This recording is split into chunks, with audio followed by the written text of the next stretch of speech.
Hello. Hello. It is Star Wars Day, May the 4th. So it's May the 4th be with you on day 45 of lockdown. And Disney have cleverly chosen today to launch Star Wars: The Rise of Skywalker.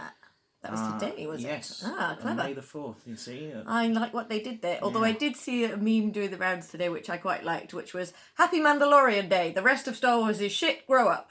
It's just like, all right, easy. I like the Mandalorian. I quite like quite a lot of the rest of Star Wars, but someone's obviously getting a bit grumpy. But I did quite like. Can't say as I blame them. I think we've had a bit of grumps close to home today, haven't we? It's nice that it's not me. I'm normally the one who gets grumpy. Very grumpy. And this is despite having had quite a lot of cake. Yeah. Had a granola Maybe you've had bar too much cake. For breakfast. That's essentially a breakfast cake, isn't it? It's a breakfast cake, yeah. It's very delicious. And you had a lemon drizzle cake. And the icing on that was lovely. And you ate some nice food. Yeah. Why are you grumpy? I'm just fed up with all of this now. Fed up with all of this. Yeah, no, I think a lot of people are in the same boat and feeling similarly. I'm not doing too bad today, actually.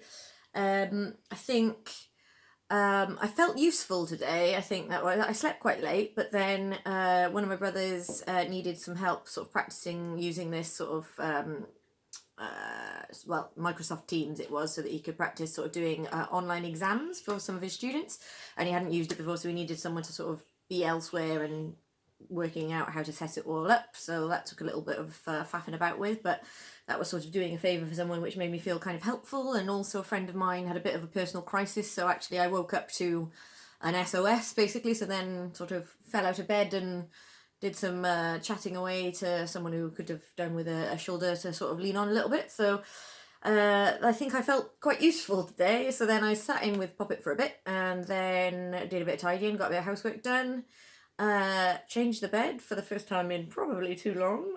But the bedroom looks all nice and tidy, and I think I think sometimes feeling like you've been useful is enough to sort of perk you up, and maybe it's the fact that you're feeling a bit sort of unuseful and a bit sort of like, I don't really know what I want to do with myself, and a bit unproductive. I think it's a combination of things. I think a big part of it is having spent like basically a decade working at getting into stand-up and working hard on that, and feeling like my job choices around outside of stand-up, everything I've done career-wise has just been about going, well, I'll stick to this job that I've got because it's flexible for the stand-up, and it's not, the best pay, and it's not the most rewarding, but it allows me to do the thing I want to do.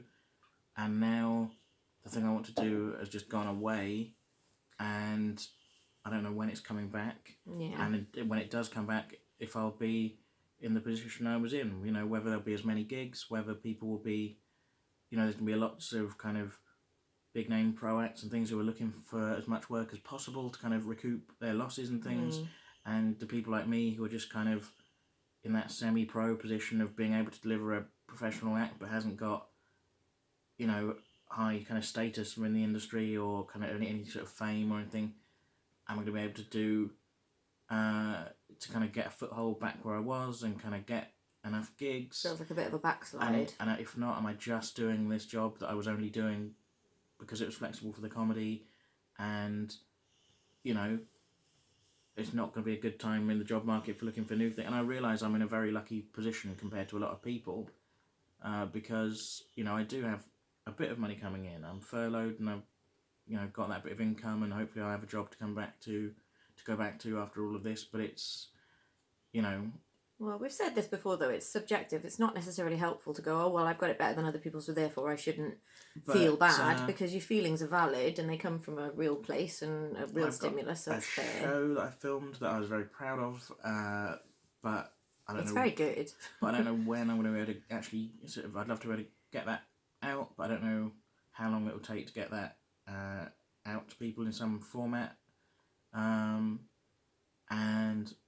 just feeling a bit fed up and kind of wanting to not be trapped in my house at a loose end. But at the same time, I'm not asking for any of this to end before it should do safely, which is the fucking difference between me yeah. and You're not being a dick about it. Oh, all the fuckheads who just want to go to the pub and get pissed. Fuck those guys. Really? Do you know what I mean?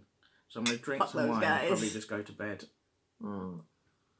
That's all right. We're all allowed to have a wobbly day. And Jesus Christ, you've looked after me when I've been having wobbly days, and your wobbly days are just that you're in a bit of a grump, whereas mine, I act like a lunatic. So that's you're better at it than I am. So well done, Babs. But oh dear, do we need to pause? Are you okay? Are you good? So yeah, well, to go into let's have something a bit lighter, shall we? Before we go into anything real world and grim. So we had a comment which actually wasn't on the YouTube thing. I think it was actually through one of our pages, but from one of our faithful commenters, Ian. You know who you are. So in reference to the Frankenstein production that we watched. If anyone who has seen it, I hope you watched it on our recommendation. It is still up for the rest of this week, I think. But the opening scene is sort of like a birthing scene. The creature is in this kind of contraption that's very fleshy and emerges, and it's very much a birth-like scene. And they're largely sort of naked, but they're wearing little loincloth, I guess is the best way I could describe it. Ian asked, on a scale of 1 to 10, how disappointed was I that Benedict Cumberbatch wasn't fully nude? So, in all honesty, I was not at all disappointed. I would have found that very distracting, and it was actually a very beautiful scene that was quite emotive. And I think if he'd been rolling around on the floor with his willy out, I think it would have had less drama and a bit more humour to me. So I wasn't at all disappointed, although if he wants to show it to me privately, that's fine. So does that answer your question? So do tweet. I don't. Benedict Cumberbatch. That would be solicited, so that's fine. Yeah, that's a fine. That's a solicited dick pic. That's fine. Okay. Yeah. But yeah, I wasn't disappointed at all. And actually, the version that we watched was Johnny Lee Miller as the creature anyway. So it would have been very weird if Victor Frankenstein had his knob out. So. But you had seen the other one live. Yes. So I saw that with my mum as well. So I think live, that would. So you would have been live. It wasn't live. I was in the cinema. He was live, but he couldn't see me. Oh, so you wouldn't have actually been in a room. I wouldn't have been in a room with Cumberbatch Willie. No, I wouldn't have been in a room with Benedict Cumberbatch. Benedict Cumberbatch. But I would have been watching it with my mum, so I think even more glad that he didn't have his willy out, because that's nobody needs to look at a celebrity willy with their mum. But we're going to see at some point. We're going to try and watch the version with Benedict Bandersnatch, aren't we? Yeah. But yeah, no as willy. The creature, no willy. Yeah. I suspect that's. Knob out on film? I don't know. Neither do I. That's why I asked. I don't know why people think I've got a thing for Benedict Cumberbatch's willy. I don't know why people think you don't want to see Johnny Lee Miller's. I know, poor Johnny. Willy, yeah. Sure, he's got a perfectly I'm good sure willy. It's fine. But yeah, no, I sort of have to be honest, I find full frontal male nudity in theatre and in arts. I find it distracting and quite funny, and maybe that's because I'm a child. It's just essentially I'm like, who's going to willy out? But yeah, I don't think it adds to the sort of isn't this meaningful? Yeah, I can confirm that Ellie finds male nudity quite funny, but then I am quite an odd shape. Oh, Babs, I don't find your male nudity honey, but honey. I don't find it honey. Yeah, we'll save that for off the blog, shall we? My mum watches this. So we won't talk about your male nudity, but yeah, I'm all for it. Just not on the blog. Anyway, one of the things that we forgot to mention yesterday that we should have mentioned, because was it yesterday that it went live, or was it after filming the day before? Over the last couple of days, anyway. We mentioned it a couple of, I can't even remember when it was recorded. Recently, you recorded, you were a guest on the Most Best podcast. Oh, yes. And that is now up. You can listen to it. I listened to it, I think it was yesterday, but as I keep saying, all of the days an endless blur. I can't tell if something happened today or last week. It's all a blur. But recently I watched, I listened to it. You don't watch podcasts, Ellie, come on. And yeah, really enjoyed it. It was all the better for being able to hear the other half of the conversation. Well, we recorded it using an app, so all proper social distancing was maintained. Yes. Excuse me. Zach, the host, was in Swansea. I was in Cardiff. No, I wasn't. I was in Newport. You've lived here since September, Babs. We've been filming this in a studio in London every day for weeks. Poppet's not even real. She's an acting cat. CGI. And the other cats that we have are just puppets. They're really good puppeteer. Animatronic. Yeah, we got the Jim Henderson the studio workshop in to do. That's amazing. They very took the time, reluctant but cats. They're very reluctant puppeteers, aren't they? Yeah, We used to do the Muppets. Like, shut up. Shut up, get in there.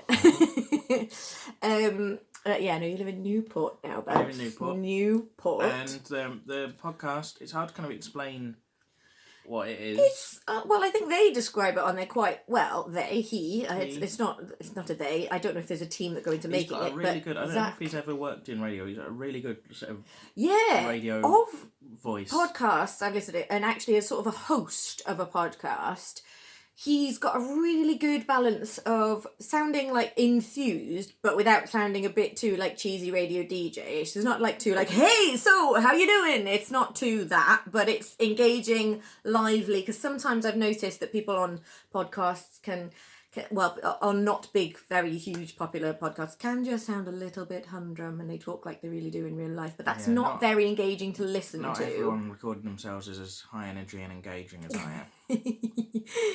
Did you mean to give a little sticky tongue out then? No. Oh, Babs. You okay? Yeah.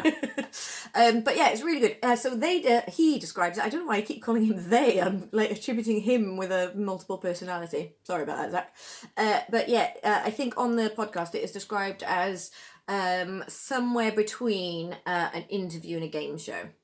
Oh. So essentially it's a way of interviewing you but asking you questions for points. So like you said, like I think one of the things you had to do was give an assortment of statements and he had to guess whether they were true or not.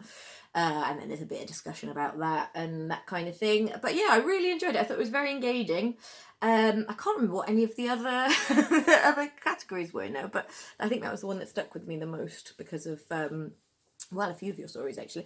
But I would highly recommend you listen to it, and I liked it so much that I will now listen to other editions of it. So it's a good enough podcast that I don't only listen to it when my boyfriend's on it, I will actually listen to it. So there you go.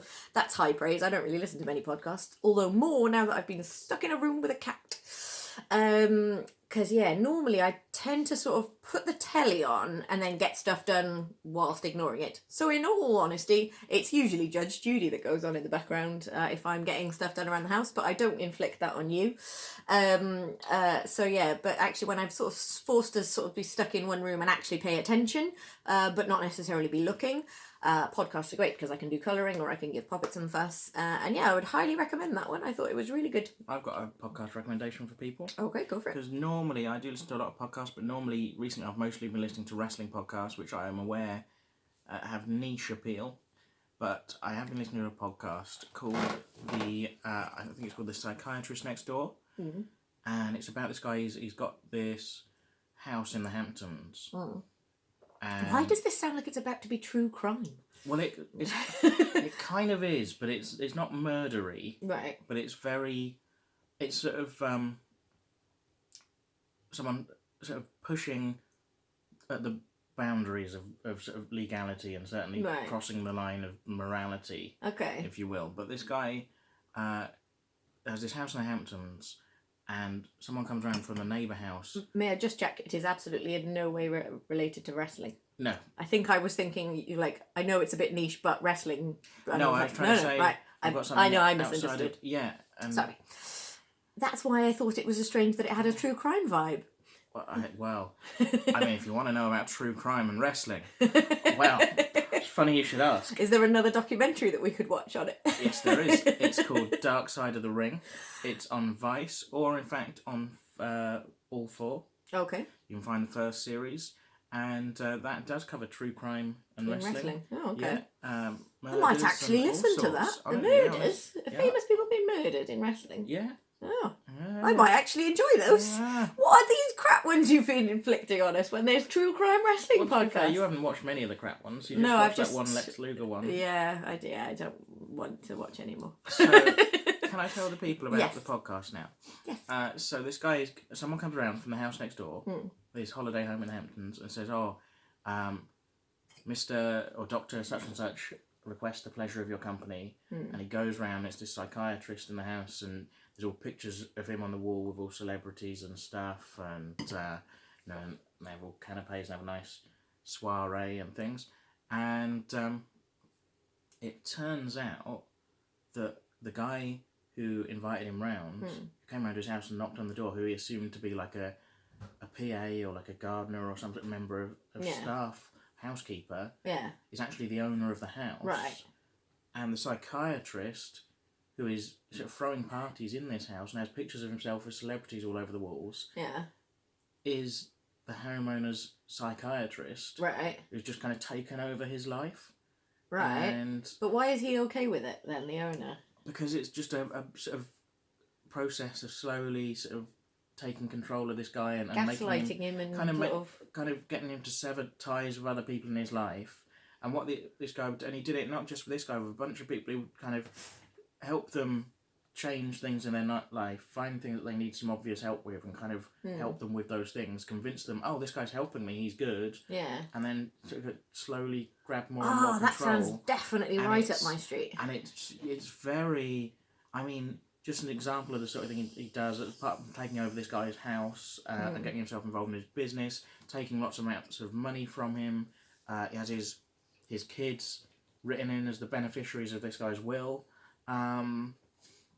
Wow. And he... Quite a persuasive chap then. But, I mean, there's also, like, there's a photo of him on the wall somewhere in this house of him with sort of 3 women in sort of bikinis at poolside. Right. And one of them's got, like, their arms around him from behind, and the other 2 have a hand on a thigh each, and they're all sort of grinning at the camera. Nice. And, I mean, they're all patients of his. Oh, that's not right? cool. That's not cool. Not also, cool, don't put photographic evidence of you crossing boundaries with your patients on your wall, on someone else's wall. So, that's creepy. But it's quite a fascinating documentary. The way he's just What's it called? The Psychiatrist Next Door. All right, yeah, lovely. Is it like a one-part or is it a series? It's like a 6-part series. So. Well, you recommended another one to me, which I really enjoyed, which was Serial. Yes. Which is a sort of an investigation into a specific crime, and they go through it in great detail, looking at basically it was the person who's been arrested for this really guilty because there are holes. And actually, it is a really interesting documentary. I think that's about 6 or 8 parts as well. It's several parts anyway.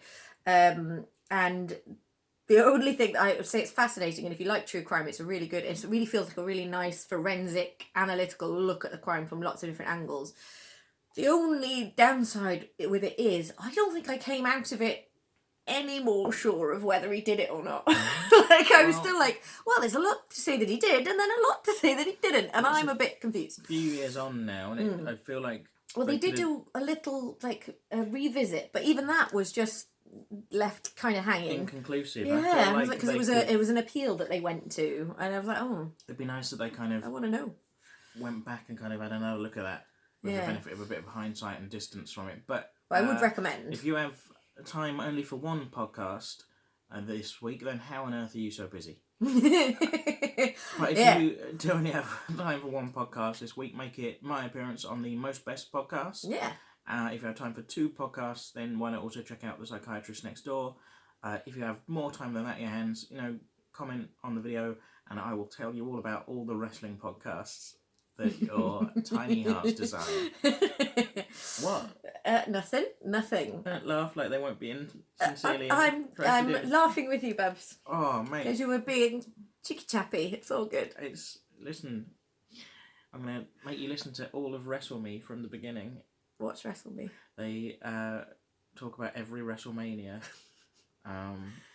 Each WrestleMania takes about There's 4 been or like 5 36 of them, episodes. haven't there? Yeah. And So 4 or they've 5 episodes per WrestleMania. Yeah, so they've been How going long for is an about episode? well, about half an hour.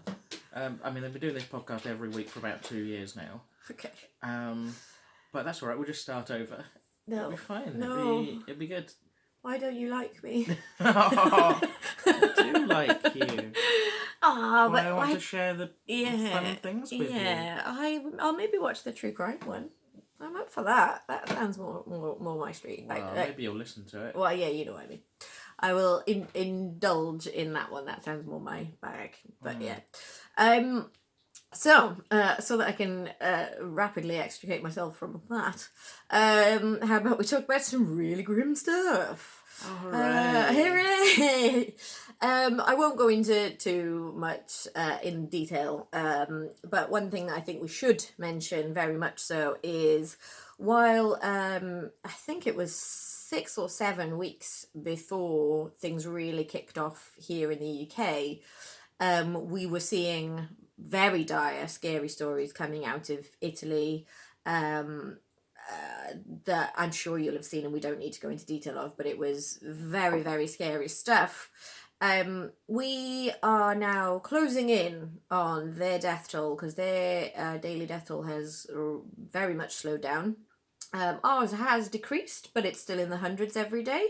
I think we're in the matter of 100 or so off overtaking them and becoming the worst hit place in Europe.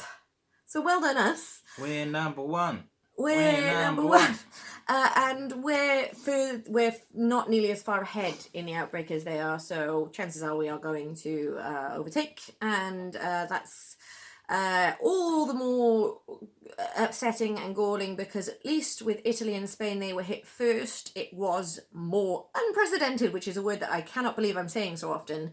There they didn't have as much time as us. There isn't really any excuse for the fact that we are where we are. Another statistic that is important to note, whilst this is a global pandemic, and I think there are very few countries that haven't at least been touched by it in some way, we, the UK, account for 21% of the global deaths due to COVID-19.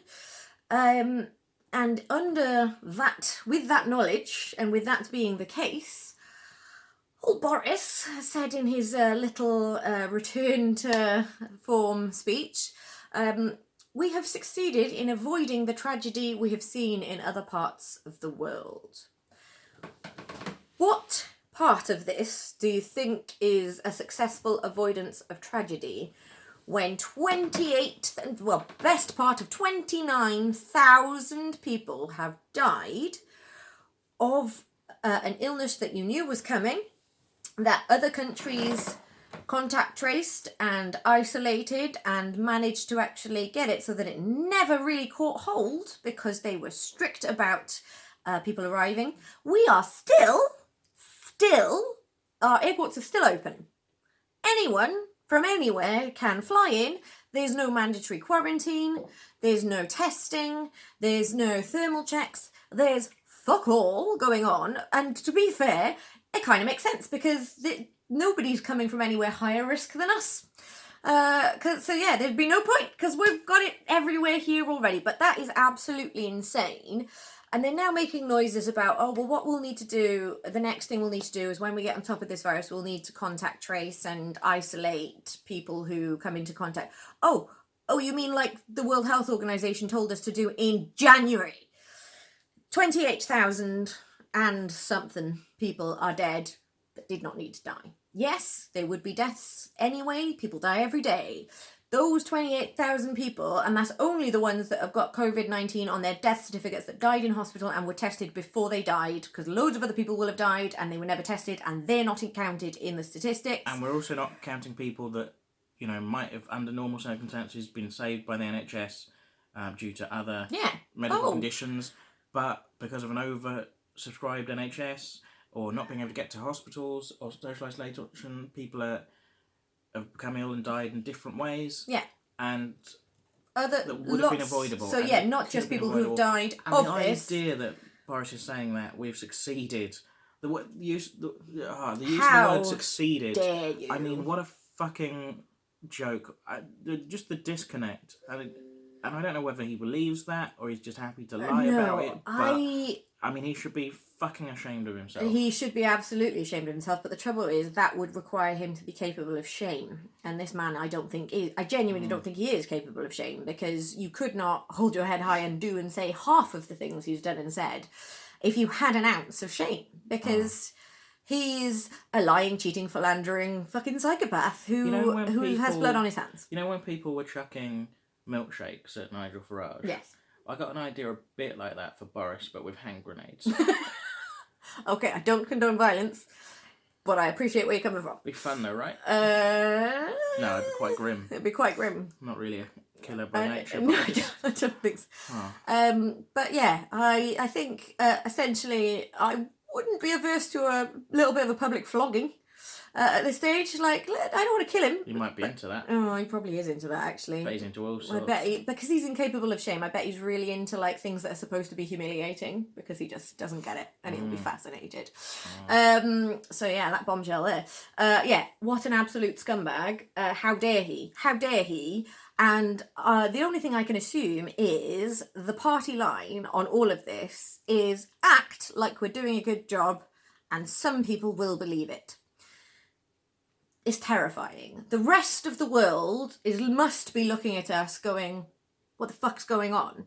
And then yet we've still got people here going, oh, well done. Haven't they done a good job? Chap, well done. Like, it's, oh, fuck off. How willfully ignorant and willfully blind to the failings of people do you need to be? This isn't about party politics at this stage. I don't care who you vote for, what colour tie you wear. I don't give a shit. People have died that didn't need to die, and it's their fault. They had warning, they didn't do enough, and people are dead, and they've got the fucking nerve to call it a success. How dare they? They can fuck off and fuck off while they're at it. I can't even get my head around that, like how they can even bear to be seen in public at the moment. Like, how are they not so ashamed and so sorry and grovelling and apologising for mistakes that have been made, but they've got the gall to act like this has been a success. How fucking dare they? And yeah, if history tells us anything, if we look at other similarly infectious pandemics of the past, Spanish flu springs to mind, we've only just seen the start of this, really. And I do not look forward to a future in this country with these fucktards at the helm, making the decisions of what we do and don't do to handle this, because they've called this a success. So that's a worry. There's a note on your notebook there that says Poppet Silk. Oh, it says sulk. Poppet sulk. Oh, Poppet Sulk. Yeah, Poppet sulking. She is. Well, I felt quite bad today because I didn't spend as much time in there as I try to. Most days. I did go in there and she was asleep, and I came out and I had that stuff to do for my brother, and then I did some tidying and I was getting stuff done. But then I felt quite bad because then when I went upstairs to sort of go like, oh, I will pop in, it was when you took Lucy out, she was at the door meowing to be let out and was in a proper fucking grump. And I felt really bad because then I was just like, oh, I like actually been wanting somebody to be in with you. So I got in with her, but she spent the entire time trying to climb through me and through the door. And it was only relieved by an unexpected surprise entrance from a star player that I did not think would be helpful, but Arthur popped his little head, pushed his way into the door, actually, came in, gave her a sniff, stole her food, and it was the first time that she'd put any interest in anything other than getting out of the room. So then I put food for both of them down. They both ate some food. Poppet then went and Arthur then went and immediately sat in Poppet's little spot that she likes to sleep in. So Arthur went and sat there, and Poppet sort of and then Arthur sat in there with us for a bit. Poppet calmed down, sat on my lap, and then Arthur fucked off. Oh. So I was like, oh, thanks, Arthur. You actually, because she wasn't interested in treats, she wasn't interested in cutches. The only thing she was interested in was getting out of the door, even to the extent where it was boiling in there. So I opened the window a bit, and then she looked like she was thinking about jumping out the window. So I had to shut the window again then. That's a worry as well. Well, I mean, we had palaver with her last night, didn't we? Yeah. Because we could tell she was trying to get out, and we just could tell that what she wanted was to use the litter tray. Well, the thing is, she's happy to pee in the litter. Well, moderately happy to pee in the litter tray, but I think sort of they don't like to where they eat, basically, and so understandable as well, because the thing is, it's a small room. And, normally she'd normally go out. Go outside, and then she can get away from wherever she's pooed, and there's fresh air out there anyway, and whatever. But once she does a poo in that room, it does smell. Of course it does. And if she's in there on her own at the time, that's not good, and she starts kind of crying out for attention. Yeah, so we could sort of tell that she wanted to. Even if she goes when we're in there and we try and remove the poo immediately, there's still a smell that kind of lingers. It's a small room. She won't let you open the window. For reasons we explained, we can't open the window, so that's not ideal. We're not keen, but Poppet really doesn't like it. She doesn't understand why she's being trapped in there with it, and so we were in there for a little while, just like we tried. Please, Poppet. We tried literally lifting her up, carrying her downstairs to the conservatory, and letting her use the other litter tray, blocking the cat flap, and letting her use it, but that didn't work because she just tried to get to the cat flap first of all, and then she was just upset. I mean, a conservatory's no good. She was just very aware. Look, I can see the outside that I want to be go in. out there. You've brought me down here, and you're not letting me. And in the end, it just felt like we were trying to do something nice. It just felt like we were teasing her. Yeah, so it was a bit. I felt bad. We had to take her back upstairs. I think that might be why I felt a bit extra bad today, actually, because I'm just feeling a bit sorry for her. Because now I think she's quite well recovered and feels quite good in herself. And so she's just like, why can't I do normal things? But we've been told we cannot let her do the normal things because that break, although it might not be that painful, she jumps on it, puts pressure on it, or even uses stairs. Like it can undo all of the work, and then we're back to square one, and that probably another operation and another 8 weeks. So we just can't. No, we've run out of time. Get worse before it gets better. Anyway, yes, we have to go back to the vets tomorrow note. with her though. So maybe they'll be able to tell me that it's looking fabulous and she can run free, but that's not what they're going to say. Fingers crossed. Toodles.